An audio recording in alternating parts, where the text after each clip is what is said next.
종종 우리가 사용하는 말들 중에 굉장히 겸손한 말인 것 같기는 한데 석연치 않은 말들이 좀 있습니다. 물론 모든 사람들이 그런 의미로 그 단어를, 그 말을 사용하고 있다고 생각되지는 않지만 제가 한번 조금 문제를 삼아보고 싶은 말이 있다면 그것은 하나님이 하셨습니다 라는 그 말입니다.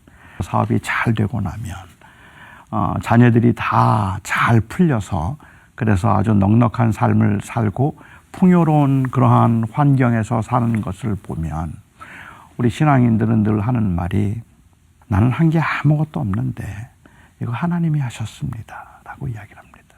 하나님이 하셨습니다. 그래서 하나님께 영광을 돌리고 그리고 하나님을 인정하는 것처럼 그렇게 고백을 하죠. 이 강의안을 누가 준비했을까요? 하나님이요. 이 옷은 누가 주셨을까요? 하나님이요. 아니요. 이 강의안은 제가 준비한 겁니다. 그렇게 말하는 순간 많은 사람들은 교만해. 자기가 뭘 할 수 있다고 라는 생각을 하죠. 저는 하나님이 하셨습니다라는 그 고백 가운데 때로는 이게 별로 의미가 없는 그러한 관용구처럼 들릴 때가 있다는 거죠. 근데 그것보다 더 심각한 문제가 있어요. 그것은 하나님이 하셨습니다. 하나님이 나를 특별히 사랑하셨습니다.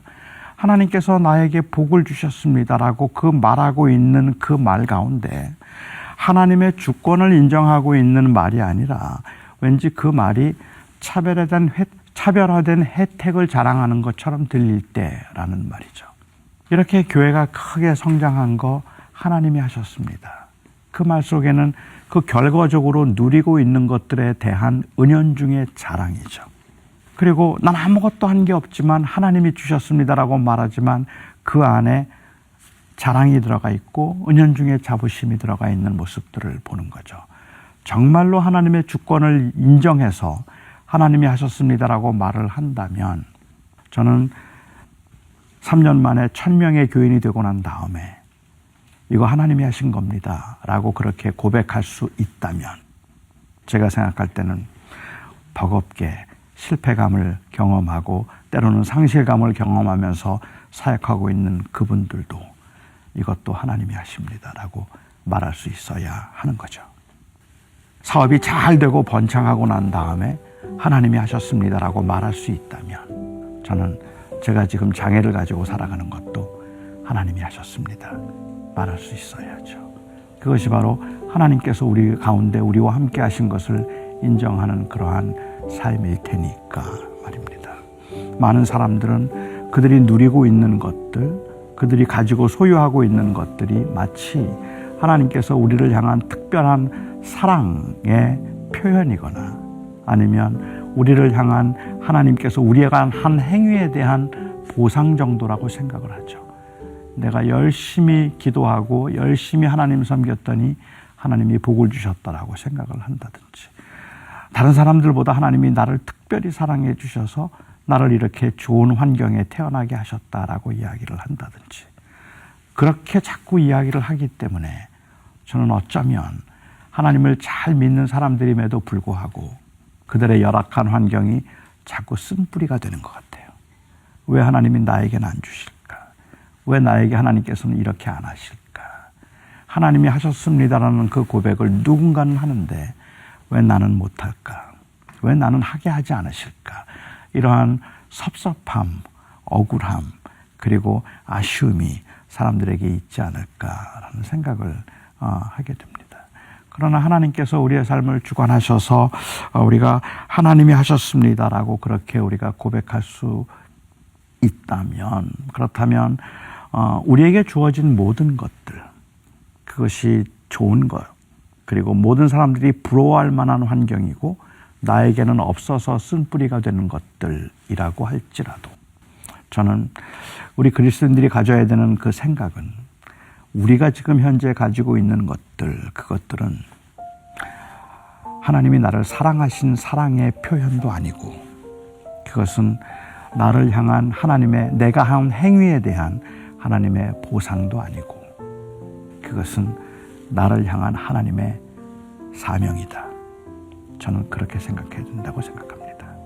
그러니까 교회가 굉장히 빨리 성장해서 하나님이 하셨습니다라고 고백을 한다면, 하나님이 우리를 특별히 사랑하셔서 이렇게 하셨습니다, 우리가 열심히 새벽마다 기도했더니 하나님이 이렇게 성장시키셨습니다, 그렇게 말할 게 아니라 오히려 그 하나님이 하셨습니다라는 말 속에는 하나님이 우리 교회를 성장시키면은 하나님께서 우리 교회를 통해서 하실 일이 있나 봅니다.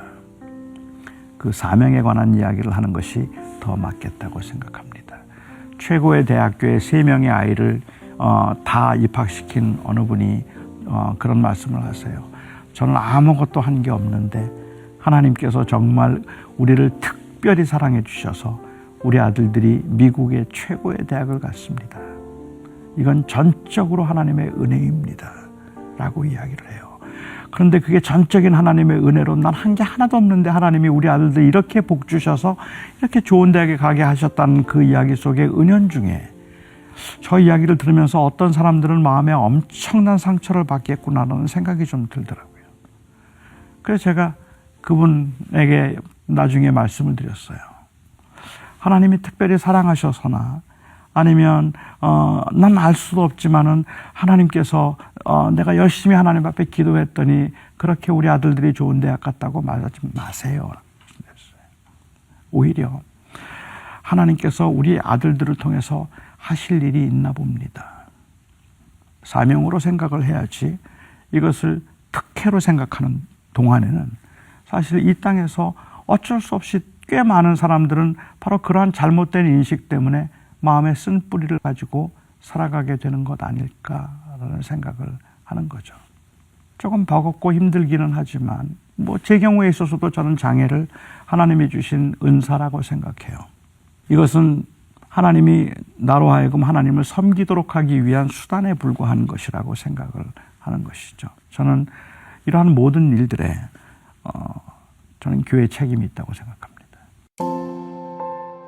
교회가 다시 성경적인 가치관을 가지고 사람들을 대할 수 있고 권할 수 있고, 그리고 그래서 굉장히 힘들고 버겁게 살아가는 사람들에게도 괜찮다고 말할 수 있고, 모든 것이 다 형통해서 꽤 괜찮은 삶을 살아가고 있는 그 인생이라고 할지라도 그것을 하나님 앞에 사명으로 여기도록 그렇게 가르쳐 줬어야 되는데 이거를 축복이라는 이름으로 자꾸 누리게만 만들었다는 거죠.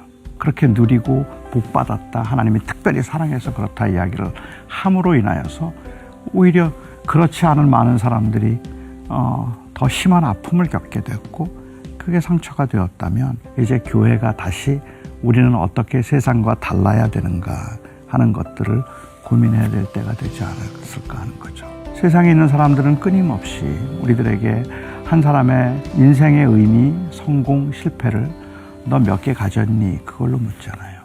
너 몇 개 가졌니? 너 뭐 할 줄 아니? 그것에 의해서 인생의 성공과 실패가 결정된다고 생각을 하죠. 그런데 하나님께서 주신 게 다른데 그게 어떻게 그 질문이 합당하겠어요?